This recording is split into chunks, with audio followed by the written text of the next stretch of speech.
Hello, everyone, and welcome to today's session. The new wave of cyber attack techniques are here. Is your firm prepared? Presented by Craig Sixta, VP Security and Compliance of Element Technologies, Pedro Martins, Manager, Security and Desktop Support, IT Operations at NetDocuments, and David Hansen, VP of Compliance at NetDocuments.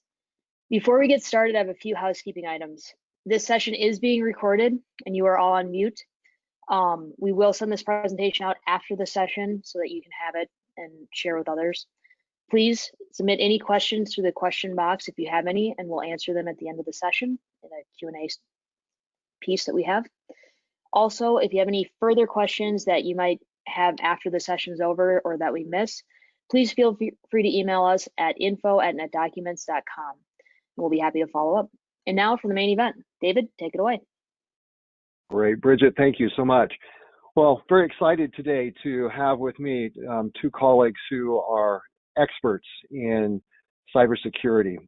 And our goal here, again, is to talk about the new wave of cyber attacks that are coming out. And you're probably wondering, well, what's new? We've been having a lot of attacks with that. And so in order to lead us into that, I want to introduce Craig and Pedro here a little more. And Craig, we'll start with you. We've got your bio up there, but tell us something you need the audience to know that will help them understand your perspective on approaching cybersecurity, or a little bit of your background. Yeah, absolutely. Thank you, David. Thanks for having me.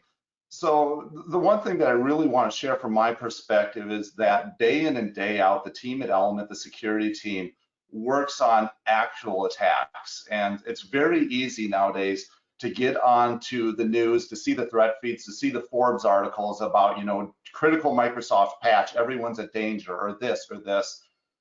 We're right in the middle of it. And what we're going to share a little later, it may seem like, well, this is basic, I don't see this. I can share that 95% of the attacks we deal with are from the avenues that we're going to share about today. So there's a lot of stuff that's out there that's flashy, but the fact of the matter is the attacks we're seeing are more human directed than technical, and you're going to see that coming up.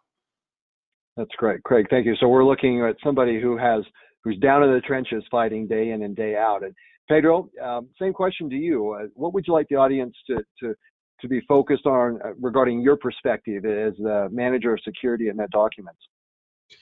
I would say I have a similar perspective. We do. I'm in the same boat. We're in the trenches protecting NetDocuments. And what's really interesting, though, is at the end of the day, majority of the breaches that are happening are social engineering or human involved, right? Somebody clicked on something, or somebody responded to an email they shouldn't have.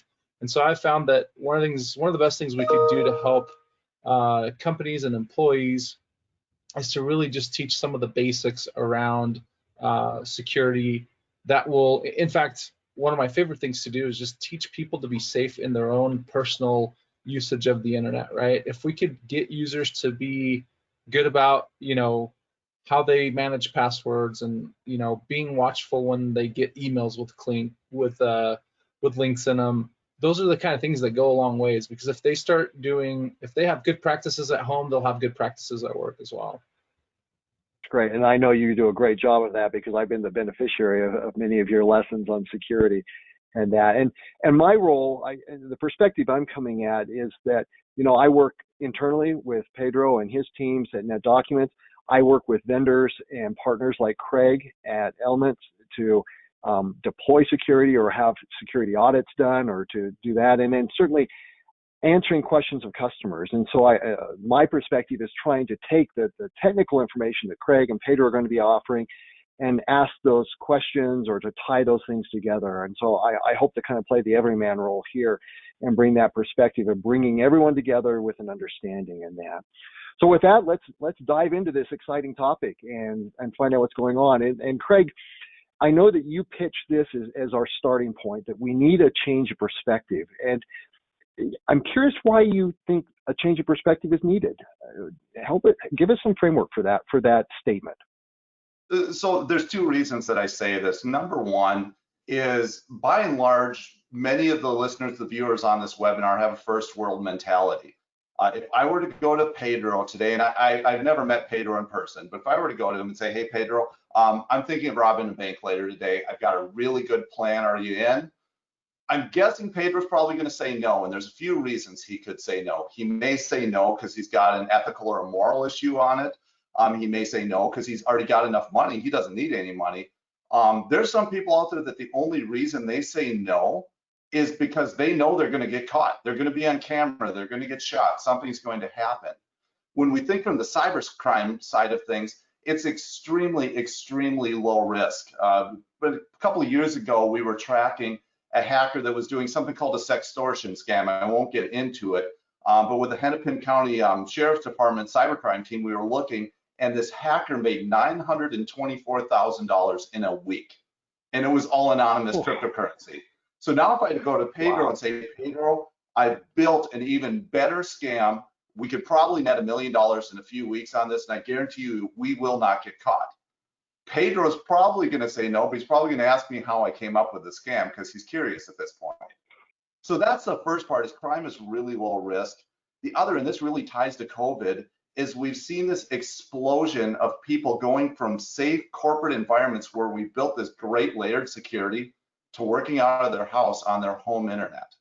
And so just yesterday, I was talking to a client, and the question they called me with is, what should we get for a new firewall? We need a new firewall. And I said, stop, that's not the question I need to know. I need to know, what are you doing for your business? What do we actually need to protect? And I know you guys are going to cringe, David and Pedro, I'm sorry to say this, but they said all of our users are in Dropbox. That's our file storage solution.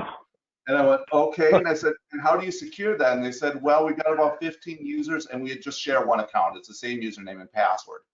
I said, well, do you have multi-factor? Wow. No, we don't. And I said, I can't believe I'm telling you this right now, but if the budget's limited, forget the firewall.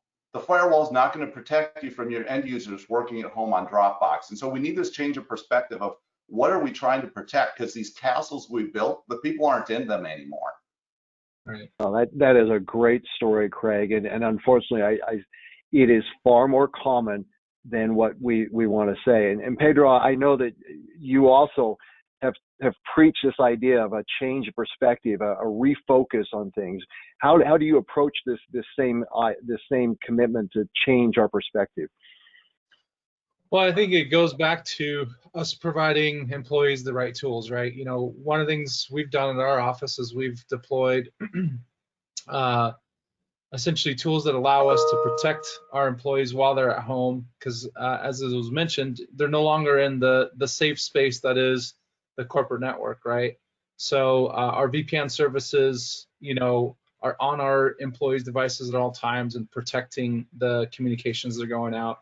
And kind of to add, people don't realize it's almost, you know, a 12-year-old can get out on the internet these days and quickly purchase the tools that would be needed to phish somebody. You know, it's almost like going to a website and, you know, it's kind of like we go to Amazon to pick up something we need for home. You could go into the dark web, go onto one of these full-service websites and buy all the services you need and have somebody go after a particular company, a particular person. So being able to provide our employees the tools that they need to be protected and the education is super important. You know, I appreciate that. And going back, tying that to what Craig said too, I was just reminded last week I got one of those phone calls that I had won Publishers Clearinghouse, and they were calling to tell me, you know, to get the information they needed to show up at my house and surprise me. And so I, you know, being the compliance security person that I am, I was intrigued, and so I just let this conversation unfold and continued this conversation. And what was troubling to me out of this, beyond the fact that what it got down to is I was supposed to go buy a gift card at Walmart and provide them $500 so that I qualified to pay the tax persons for my reward. What was really troubling is that I talked to 2 or 3 people over the course of this extended call as I was, you know, leading them on. This was a business for them.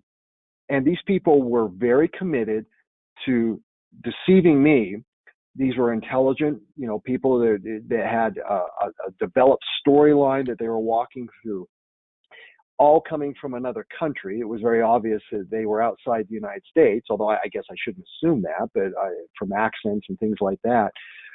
But these people were, it goes back, Craig, something you mentioned, that the moral imperatives that we find common here in the United States, for the most part, are much softer as we step away. And pandemics and things like that have pushed people to start to do things that maybe they wouldn't consider doing before. But then in other places, that moral design isn't there at all. And so people are willing to put in time and resources to create threats.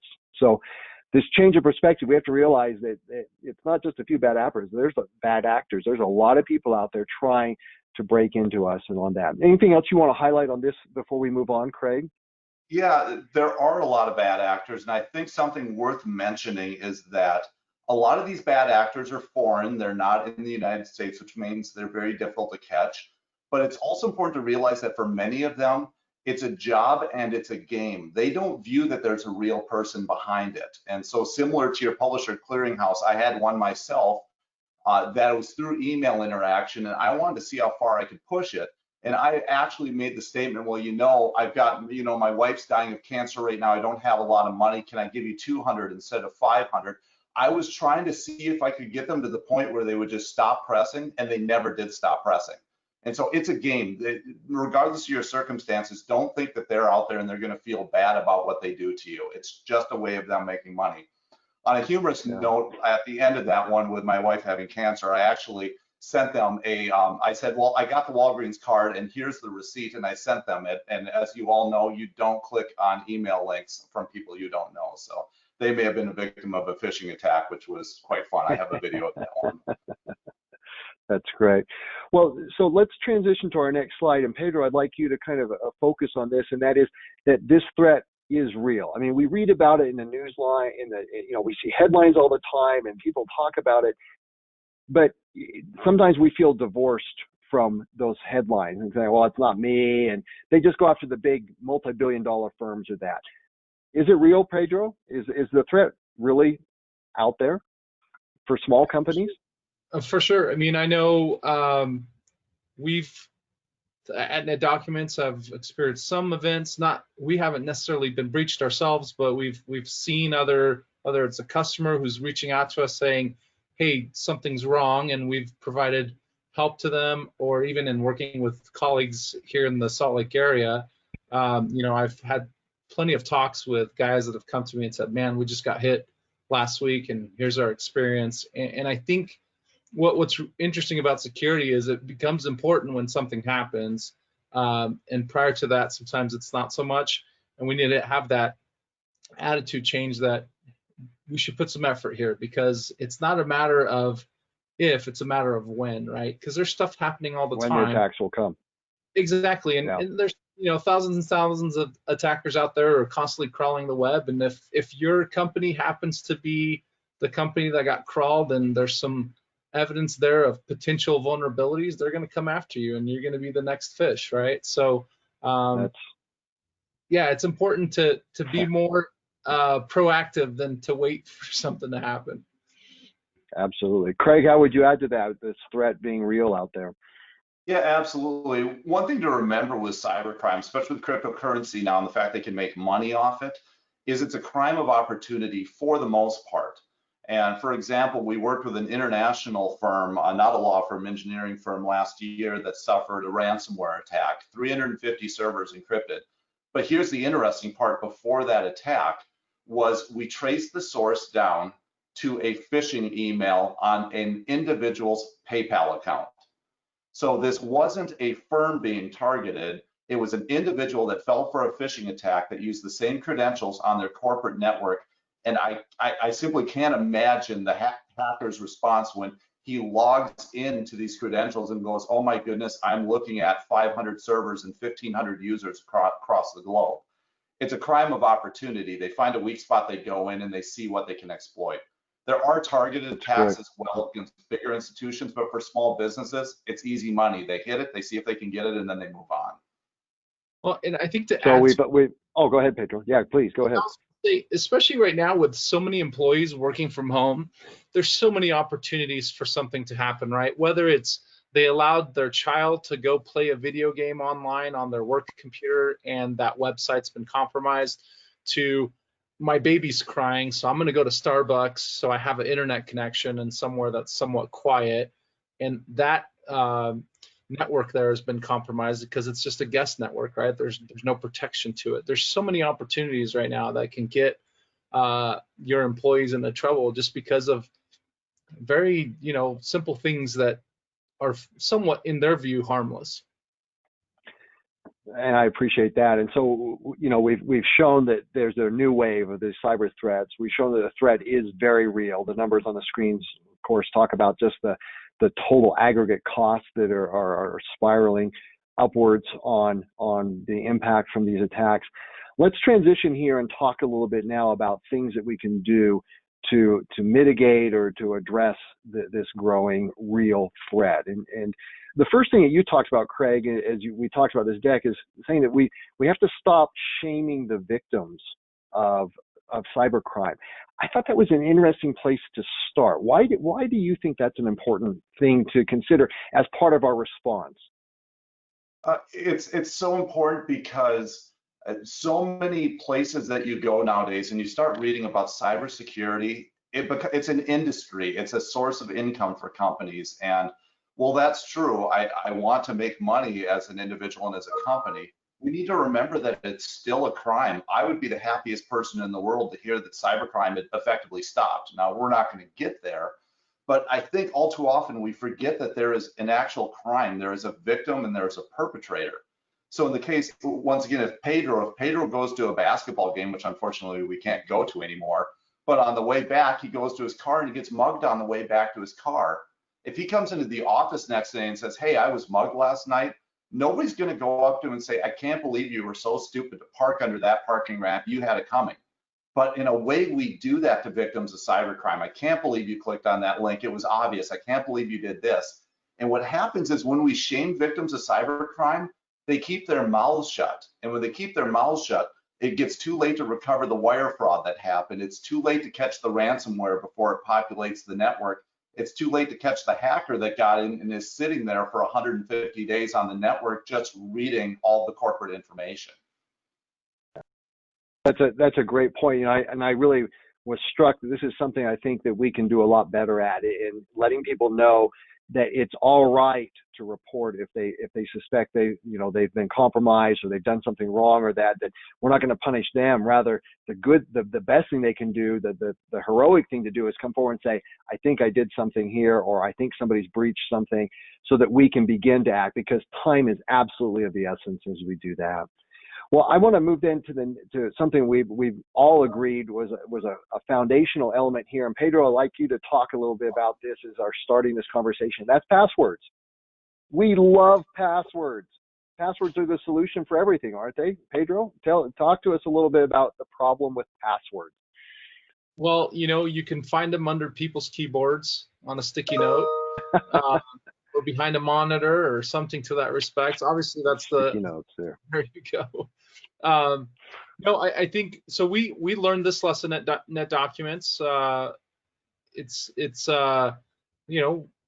Sometimes we make mistakes, and instead of shaming people, I think the best thing to do is empower them. One of the things we've done is we've provided all our employees the opportunity to use a password management tool that allows them to get in the habit of leveraging that tool when they're creating accounts. Instead of trying to think of a password that's similar to another one or something to that respect, they're able to just auto-generate a password, put it into the new product that they're signing up for, and it's stored in their password tool, right? And so the goal there, and we've given this tool to the employees to use both for work and for personal use. The tool is set up such that it allows them to separate their personal passwords versus their work passwords.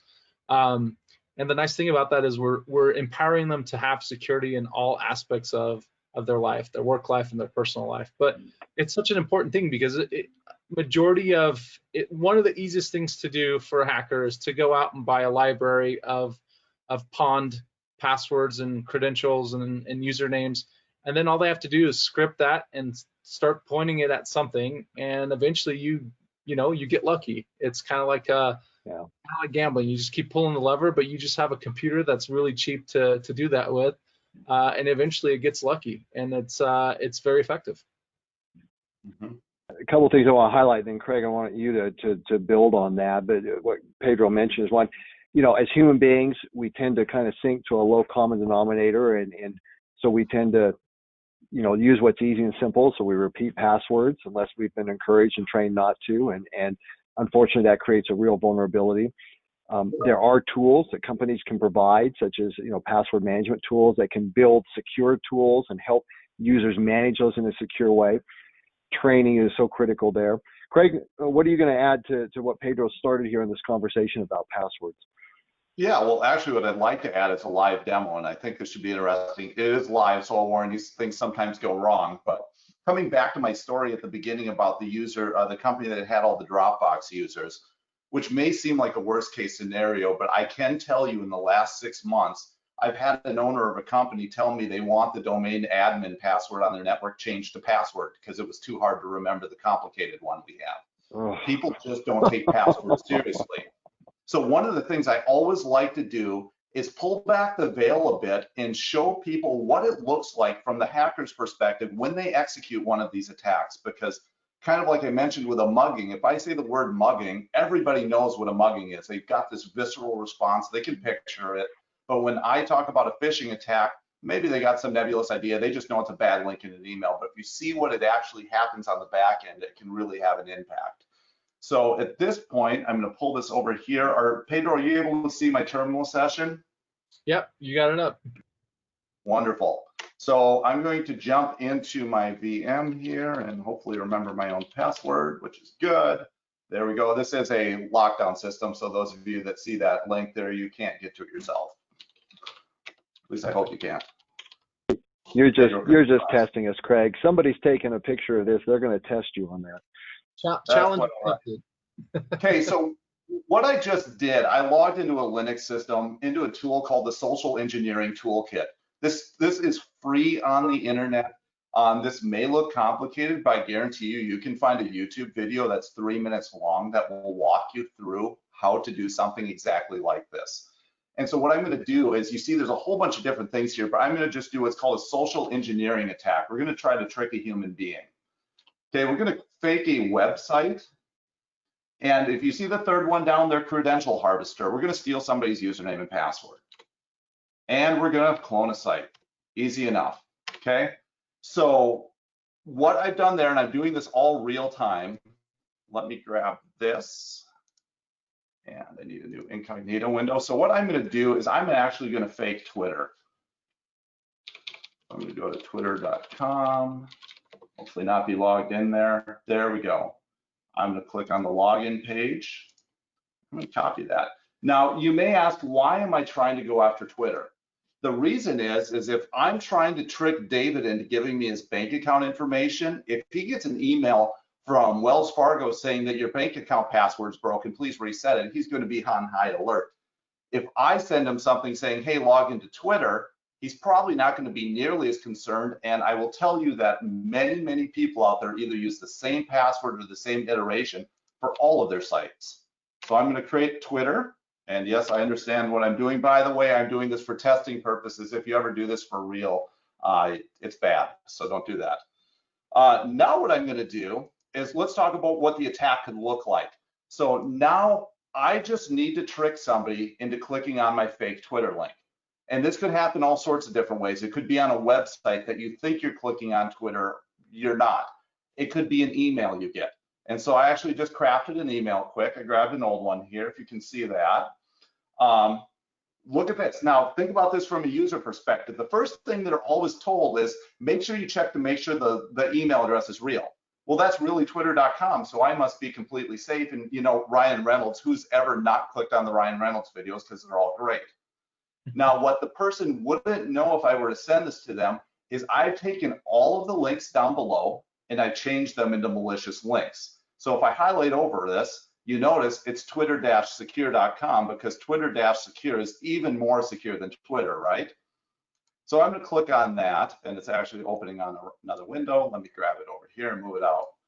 Now, the site you are seeing right now is identical to Twitter, and I didn't create this from scratch. All I did was use that social engineering toolkit to replicate it that you just saw. So I'm going to click login, and actually, you know what I'm going to do to make this even more interesting? Let's do this so we can see what the bad guy sees real time. And we're going to go here. Move this over here. Okay, so you see that over there, and I'm going to put in Craig at test.com, and I got a really, really good password. So let's do this. I think that's like a 15-character password. So nobody's going to ever guess that password. I'm good. So I click in. Now, notice what just happened, by the way. What am I in right now? I'm in Twitter. I've logged into Twitter. Yeah, it looks like you're in Twitter. Feed. Everything's fine with my day. I move on with my day. Now, what you see over here is, look at this. I'm going to make this full screen again. Possible username found, Craig at test.com. Possible password found, super secret password 1234. So what I told that company yesterday that was using all the same username and passwords for Dropbox, I said, I guarantee you by the end of today, I could have your Dropbox password, and there's nothing you could do about it, because all I need to do is do the same exploit with Dropbox and send out Dropbox links. People are going to click on it. They're going to be in Dropbox, wow, and they're never going to pay attention to that malicious link right in the middle. And so what we're going to do here quick is we're going to take it one step further. I'm going to get out of this. I'm going to show you what the bad actors do. And by the way, the bad actors usually have all of this automated. So actually, while I'm doing this, Pedro, if you want to share your thoughts, it's going to take me a second to jump into a different directory. Pedro, this is just should be frightening to anybody who's watching this. And Craig, this is great to look behind the curtain, like you said. Pedro, how do you, as a security officer, what are you going to tell us about this? Well, this is one of the reasons why we've taken phishing so seriously at NetDocuments. I mean, we do monthly campaigns, and I highly recommend. There's a lot of tools out there that are fairly automated, very similar to this hacker tool here, that are not very expensive and you don't need somebody with a security background to run. And we've had a lot of success at NetDocuments by using our phishing tool because, as stated earlier, people don't like to be embarrassed, and they kind of feel bad when they fall victim to being phished. And I've gotten so many emails from employees when they accidentally click on something, because our tool will automatically let them know that it was a phishing exercise through the company, and then it provides them education on what should have stood out to them in that particular email we sent out. And the goal for us is to educate the users. And we sometimes get users reaching out to us like, I can't believe I fell for that, I'm so sorry. And our MO has been to encourage them and basically say, hey, what happens to the best of us? That's why we do this. The goal is to give you experiences so that hopefully when the real ones come at you, you're going to be thinking twice. And we've seen a huge increase of, we have a reporting tool on Outlook for all of our employees. So if they get something they think is phishing, they're able to report it to us right away, and we take a look. And we've seen a massive increase of just employees being cautious and sending stuff our way for us to take a look at to make sure it's not any phishing. And it's been really effective for us. So I would say highly encourage somebody to look at putting some sort of program like that in their environment. Absolutely. Pedro, I think it's important to mention, and just before you go on, Craig, and at NetDocuments, we've been fortunate to be able to deploy some automated tools for training and things like that. You don't have to have those tools. Simply pulling your employees together, if you're a small entity, walking them through and talking to them about security, doing a live, showing them on a screen and walking through that. You may not have the resources by these tools, but training, even just live discussions about this, can go a long ways in raising the awareness of your employees. And that's the key, is you want your employees to be more aware. Craig, go ahead and dive back in. I wanted to hit that point. I was going to say, Pedro's absolutely right. No one is immune to this. We do the same phishing tests, and I actually fell for one of our own phishing tests about 3 months ago, which I never fall for these. I'm always careful. And the timing was just right. It was perfect. We're in the middle of COVID. I'm buying way too much stuff off Amazon lately. And I got an email from Credit Karma saying my credit rating went down. And I went, yep, that makes sense. Too much buying. and I clicked on it without even thinking, hey, I wonder if this is really from Credit Karma. And the whole don't shame victims of cybercrime apparently does not count for me. My security team had a heyday with it. So what you're seeing here is what's called a credential stuffer. And so I stole that credential off Twitter, and now I go into this tool and I hit enter on it. And this is actually doing this real time on the internet, right? By the way, these are not real accounts. It's not going to find anything. This is a demo where it's testing the top 27 sites on the internet. If I were to be able to use this tool and steal Pedro's username and password for Twitter, I could have this set to test the top 1,000 sites on the internet, go to bed, wake up in the morning with a report of all of the sites I can access that Pedro has the same username and password on. This is how the hackers do this. Most of this is automated. The second that you fail and put your credentials in, it's already running through a credential stuffer and letting them know. So if you remember on Disney Plus, when it first came out, they claimed that Disney Plus was hacked.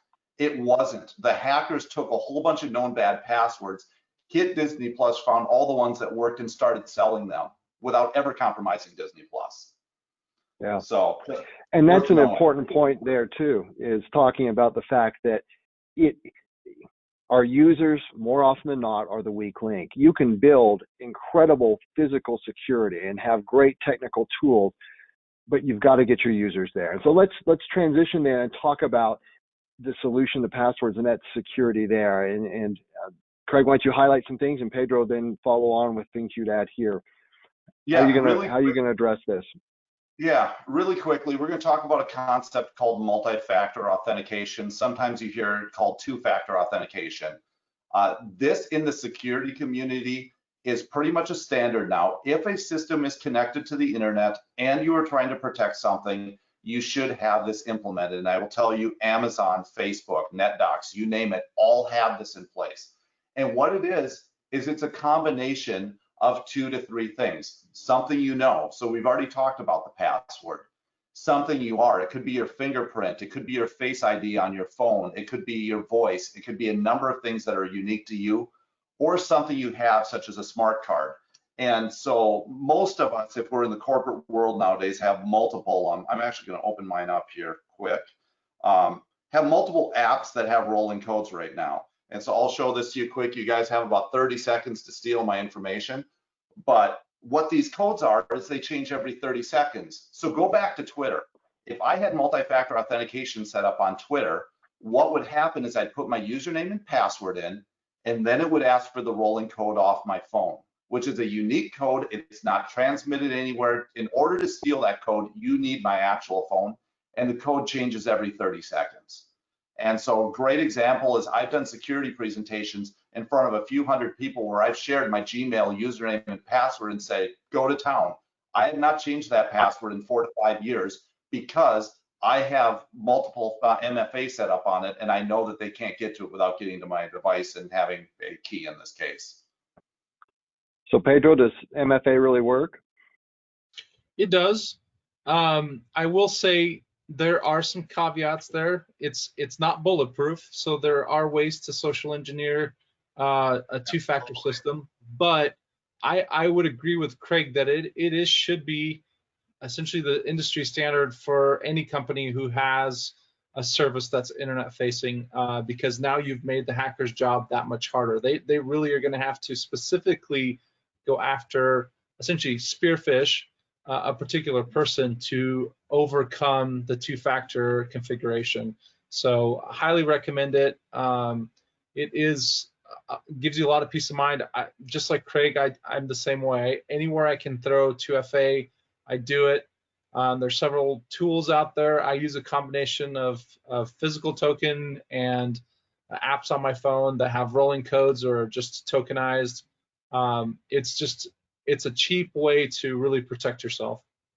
Yeah, absolutely. And I think that's an important thing to focus on too, is that you don't have to be a big organization and spend a whole lot of money. There are some very affordable ways that aren't terribly complex, but they can, by orders of magnitude, increase your security. And that's one of the things we want to leave the message here, is that, again, you don't have to be a multi-billion-dollar global organization to apply and implement good security functionalities. And maybe you move to the next slide, Craig, and we talk a little bit about those because our time's starting to run a little short here. And let me turn it back because you were going to raise a point. Yeah, just really quickly, remembering that cybercrime by and large is a crime of opportunity. If a cyber criminal's hitting 1,000 people and 30 of them have MFA on, they're moving on with their day, unless it's a targeted attack. But it puts you in a better position. Pedro's right, it's not absolutely perfect. You see some examples of things you really should be doing here. I'd highly recommend a password management tool. LastPass and Dashlane are two really good ones out there if you're not using those already. By the way, if you're going to use those, turn on multi-factor authentication to log into those tools. Don't leave that without that. One thing that I hear a lot, don't ever use your actual information for password recovery questions. It's so easy to social engineer somebody's mother's maiden name, their pet's name. I meet Pedro at an IT conference and we start talking. So where are you from, Pedro? He says, well, I'm from Vermont. Well, you're kidding. I was from Vermont too. We used to play for the Hurricanes. What school did you guys play for? Now I've got a school mascot. That easy. So don't ever use your real information for that. And then another big one is deactivate your old accounts. A lot of us used to have MySpace accounts, Google Hangouts, and we just abandoned them out there. And in the case of targeted attacks, that's a gold mine of information because those passwords never got changed. They're likely compromised, and we can log in and start looking at old information in there.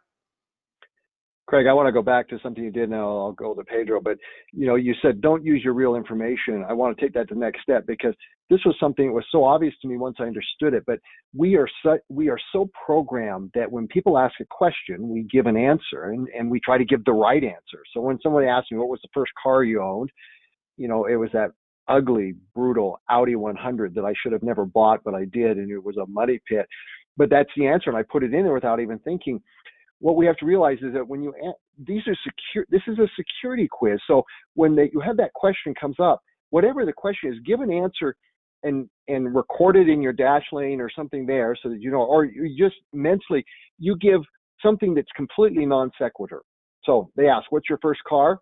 Blue sky. Blue sky is just, I know that's going to be an easy answer for me to remember is my answer to that. And I track that, but a hacker, it has no tie back to the question. And that's what's meant by not giving your real information. Instead, put something in there that's non sequitur, that doesn't follow with the question. And that's how you respond to those. I just wanted to point that out. Once I figured that out years ago, I felt kind of foolish. I've been giving away all this key information for years and years and years. But now it's kind of fun to come up with those non sequitur answers that are easy for me to remember, but they're the answer. But a hacker is going to have a horrible time trying to figure that out. Pedro, we've got these lists of 6 essential accounts. What would you add or highlight on this list from your perspective? I'd kind of press on what you just pointed out. Just try not to overshare. If you use Facebook or whatever your favorite social media is, lock it down so only your friends can see the information you're posting.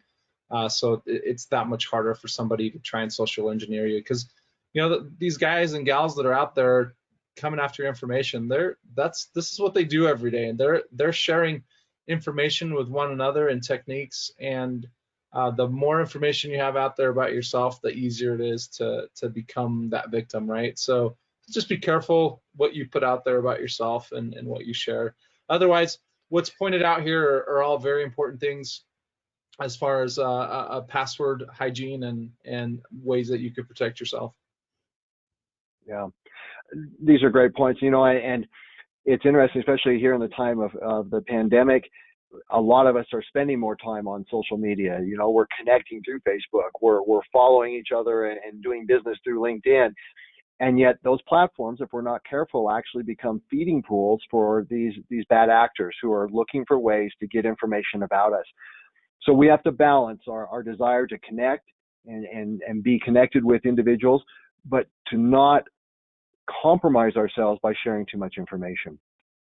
Wow, this time has just flown by. We're down to our last little bit of couple of minutes here. Craig, I'm going to let you kind of give a summary and then throw to Pedro. Last thoughts that you'd want our audience to think about as they consider security in this new era of threats. Yeah, my last thought really is the response to this isn't panic. The response to this is just start building basic defenses. Make your passwords a little better. Get MFA in place.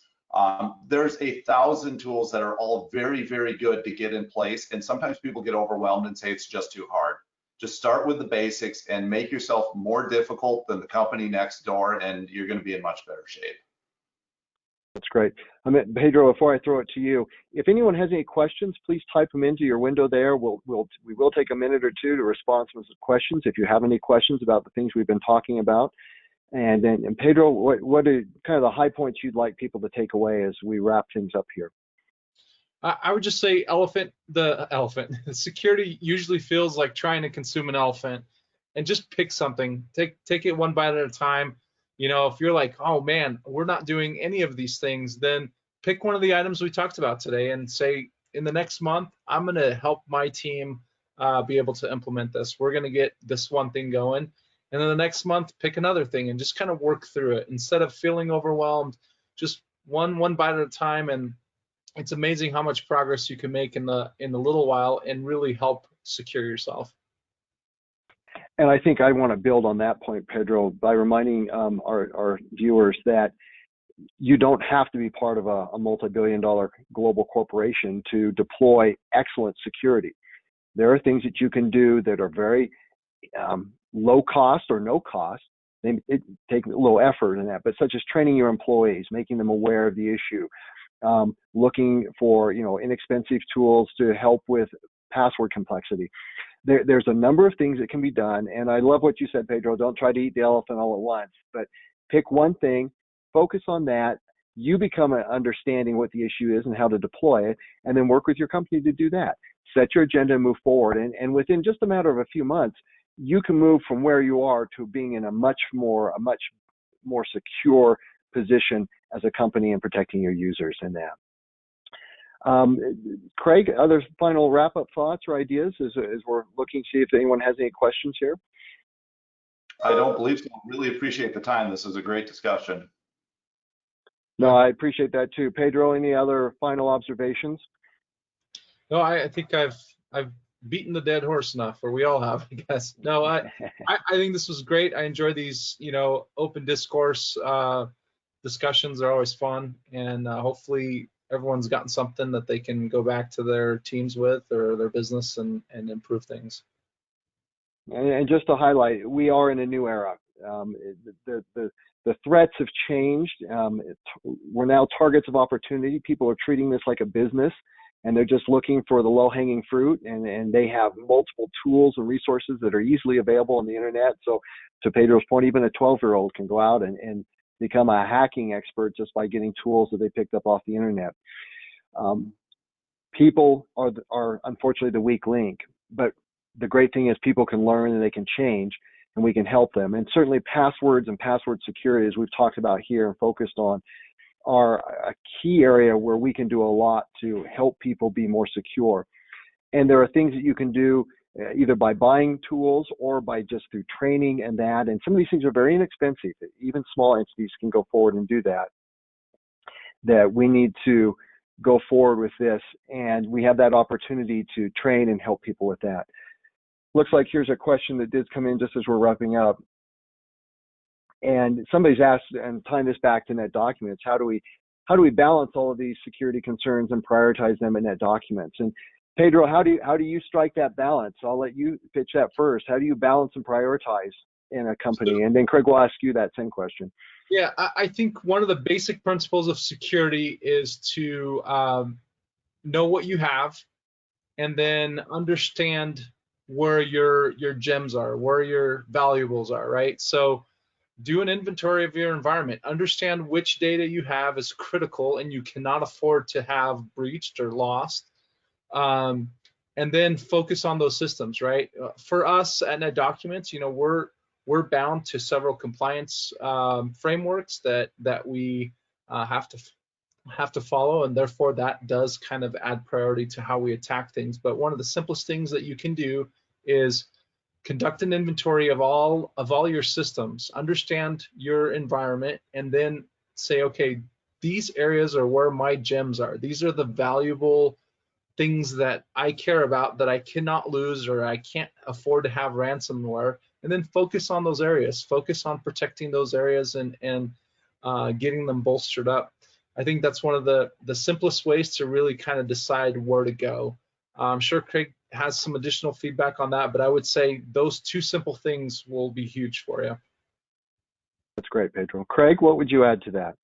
Yeah, one of the things that we've done that's been really successful, and we are more of a security focused company, but really anybody can do this, is we've really gamified it. We have a very clear policy at Element that everyone is fair game to be hacked at any time. If you leave your computer unlocked, we're going to go to town on it. If you leave your key fob sitting on your desk unsupervised, we're going to grab it. And so, not kidding, we've had people step right outside their office talking with somebody else. I'll just scoot in right by them, sit down at their computer and do as much as I can. And so on our internal Slack, we actually have hashtag nice try, Craig. And so they catch me all the time, which is fine because every once in a while they don't catch me. But the whole idea of the gamified thing is every once in a while we experience a real attack. And I love it when somebody sends me an email and they're like, yeah, nice try, Craig. And I'm going, yeah, that one wasn't me. That one was real. But it keeps it at the forefront of their mind, and they're always thinking that way. I better lock my computer or Craig's going to get me. I better pay attention to this email or Craig's going to get me. And so we make it fun, but it helps. I've got two questions, so I'm gonna give it one question to you, Pedro, one question to Craig. So Pedro, here's a question for you to consider. And one of our attendees has asked, if someone sends a phishing email to NetDocuments, do you have a way to identify that and capture it, and what do you do with it? And Craig, while you prepare to answer that, Craig, another question came in is, what password managers do you recommend for small organizations that don't have a lot of money, don't have a lot of resources? So while you think about that, Craig, Pedro, back to you. Does NetDocuments have the ability to recognize, phishing emails that come in, and how do you handle that? So when you say NetDocuments, are we specifically talking about our platform or our corporate environment? Why don't you take both, because they weren't specific in the question. So why don't you just answer on both sides? So we basically have the same tools that anybody would have, right? If somebody flags something as a phishing email, then we're going to take the time to review the headers on the email. Usually within the headers, you can tell where it came from. You can tell where the spoofing happened. There's some basic configurations that are, if they're not in place for your email setup, then it makes it easier to trick people. So spending some time looking at how your email records are configured, like your MX records and your SPF records, making sure those are configured properly will help a lot in protecting yourself from phishing. But at the end of the day, it's going to happen. There's some very clever attacks out there, and some of these guys that do this for a living, they've registered domains that are very similar to things that we're accustomed with, and unless you're really paying close attention, you almost can't tell the difference. And so sometimes it's just you got to just be watchful. But as far as like what tools we have, it's just simple. I guess security investigation, right? You find out that it's a phishing email, and then you go look at the evidence you have and see what you can get from it. Yeah, so there's a lot of training and education that happens, I think, is the best defense here in identifying those. Craig, to the question, what password managers do you recommend for small organizations? What comes to mind? Yeah, there's a number of good ones out there. That being said, just because I get asked this question so much, I've tried pretty much all of them, and we've settled on LastPass. So if you're not sure and you don't want to really do a lot of research, LastPass is a good bet for a couple different reasons. Number one is it's cloud-based, which cloud does not mean less secure. NetDocuments will tell you all about that. Cloud can be set up properly, and they've done a configuration which is called zero knowledge. LastPass employees can't get to your passwords. It just can't happen. And so it's secure from that perspective. There's other couple nice features with it, but just remember, wherever you're storing your passwords, think about what would happen if somebody would get their hands on this. An Excel document on a network is a really bad place for passwords. Even a password tool that is sitting on your own corporate network is a file that somebody can steal and crack into. And so there's a very popular one out there with small businesses called KeePass, which is pretty good if you've got a really good password. I've got a tool that cracks KeePass. And so if I can get my hands on that file, remember, now it's not on your network anymore. I could spend a year just working on cracking it. So that's why I like LastPass. It's in the cloud. I can't get to the back end of it. Yeah, and to add to Craig's It used to be that some of the cloud password tools didn't do a really good job, and LastPass was kind of in that boat where they kept everything in the same place. And in the last 5 years, all of these online or cloud-based password tools have done a great job of implementing a zero-knowledge environment where your data is safe with them, and it's a great way for you to manage passwords. That's great. Well, I think with that, we're going to wrap up here. Craig, Pedro, thank you for sharing your expertise and letting us have this conversation. There's so much to learn in this space, and there's so many opportunities with a little knowledge to become much better at securing your own personal information, securing the companies that you work for, and that. And all of us would be happy if there's those out there. We've got our contact information up on the screen right now. If you have some specific questions, I know Craig, Pedro, myself, we'd be happy to try and respond back if you have some specific questions. Encourage you to think about what we've talked about here, and then to Pedro's, I love what you said, Pedro. You can't eat the elephant all at once, but bite at a time, you can get through that. Pick a first step, whether it's learning about password management or learning about multi-factor authentication. If those are things that you don't have, take some time, do some little research, learn about them. A great advising company like Craig's company at Element, they can be a great resource to help you. There's great solutions like NetDocuments and other cloud and other entities that can provide security for you. Again, take that first step to start to learn, identify, and then map out a plan to go forward with that. With that, I think we'll wrap up here. Again, Craig, thank you. Pedro, thank you. We appreciate this opportunity to be with you all today. And with that, we'll end and wish you all safe travels on the cyber network highway. Have a great day. Bye-bye. Everybody.